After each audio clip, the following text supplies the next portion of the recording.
Bon, numéro 18, il n'était pas dans la liste initiale, mais ce sera toujours un complément.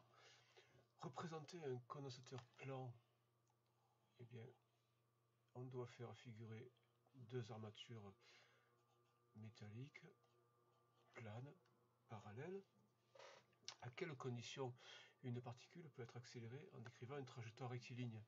Eh bien, pour qu'elle subisse une trajectoire rectiligne, il faut que l'accélération soit dans la même direction et donc dans le même sens que la vitesse initiale, la vitesse avec laquelle elle est introduite dans le condensateur. Donc il faut que la force soit donc elle aussi perpendiculaire à ces deux armatures.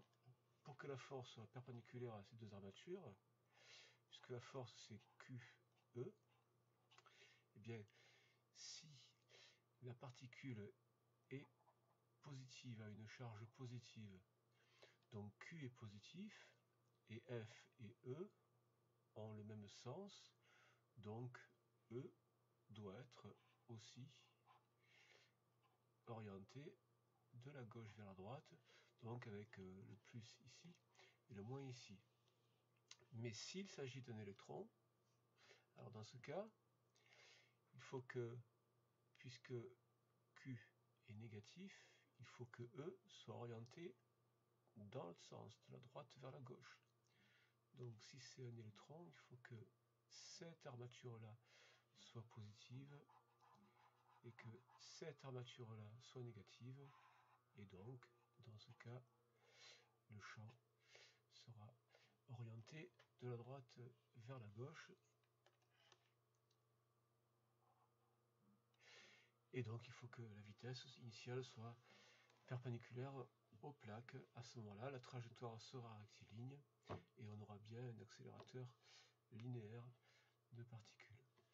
Donc, il s'agit bien d'un électron qui pénètre avec une vitesse et assimilé à un point matériel. Donc, loi de conservation de l'énergie mécanique.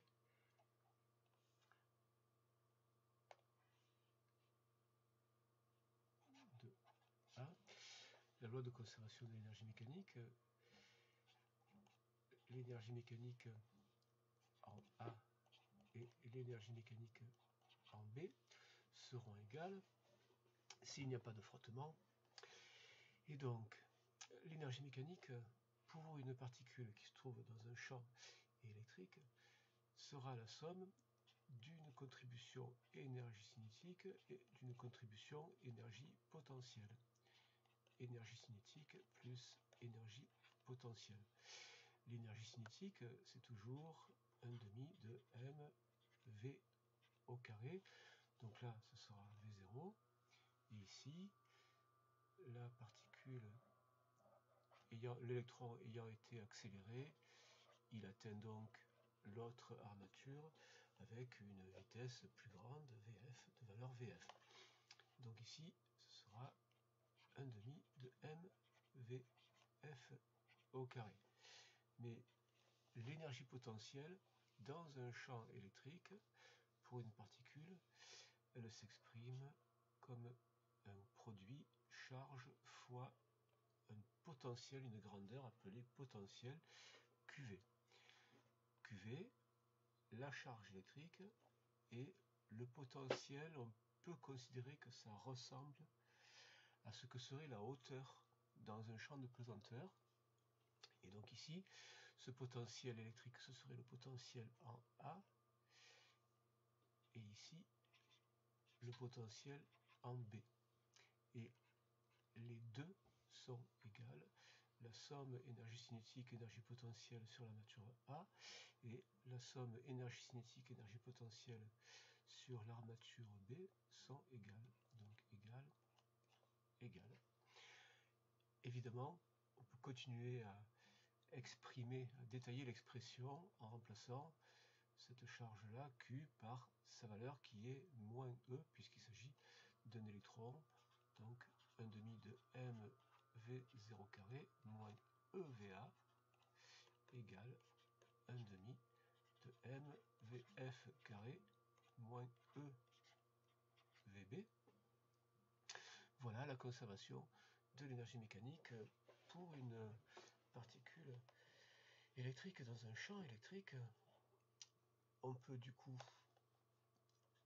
exprimer, grâce à ça, on peut exprimer VF, d'abord en ajoutant la grandeur EVB, à gauche et à droite, ce qui va donner un demi de M V0 carré plus EVB moins EVA égale un demi de M VF carré.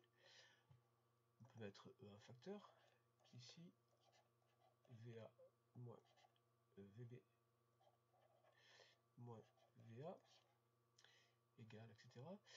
On multiplie par 2 et on divise par M. Donc on multiplie par 2 ici, le 1,5 disparaît, on divise par M, le M disparaît, il reste V0 carré.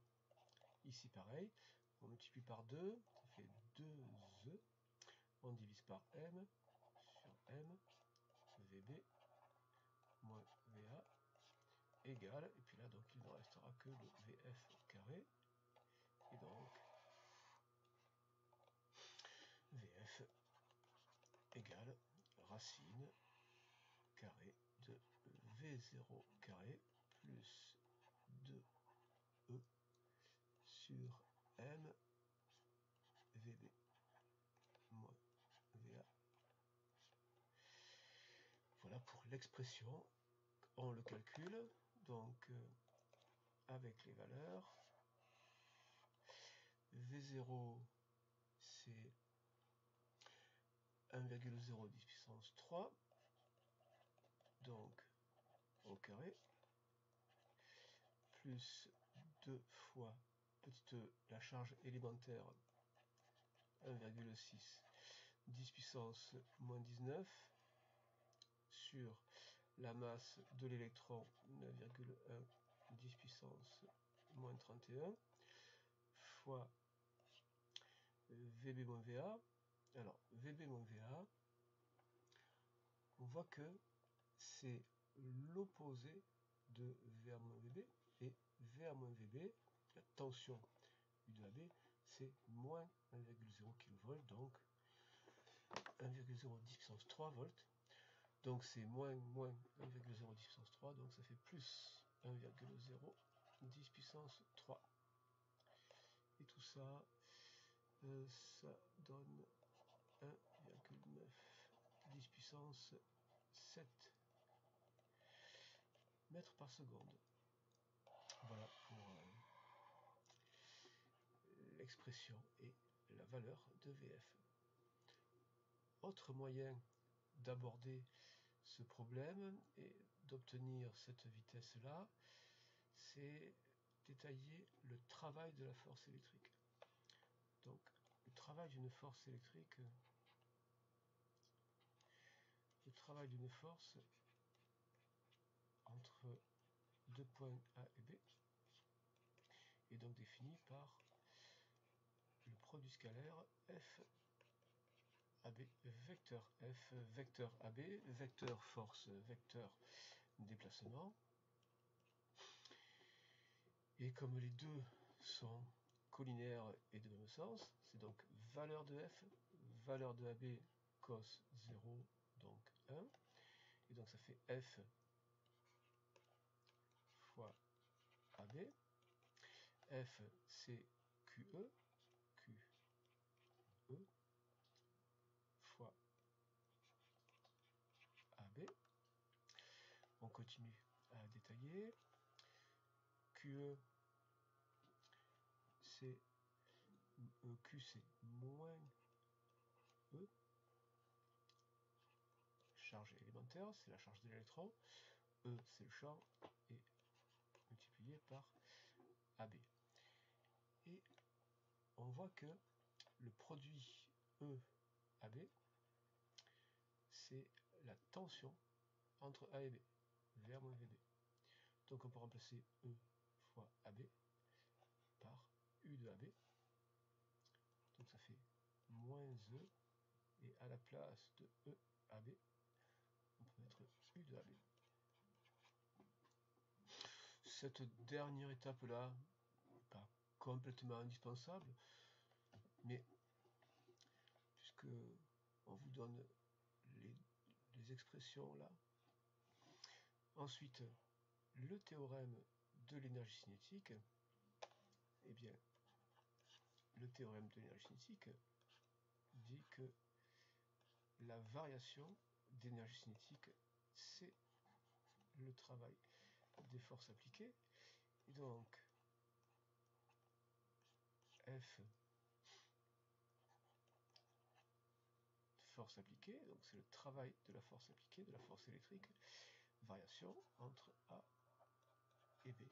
Variation de l'énergie cinétique égale travail des forces appliquées.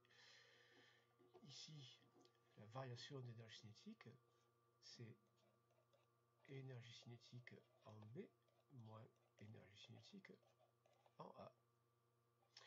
Et le travail, c'est celui qu'on vient d'exprimer ici, c'est moins E U de AB.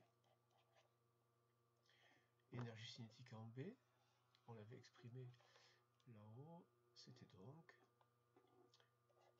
1/2 de M VF carré. Énergie cinétique en A, initiale, c'était 1/2 de M V0 carré, égale moins E U de AB.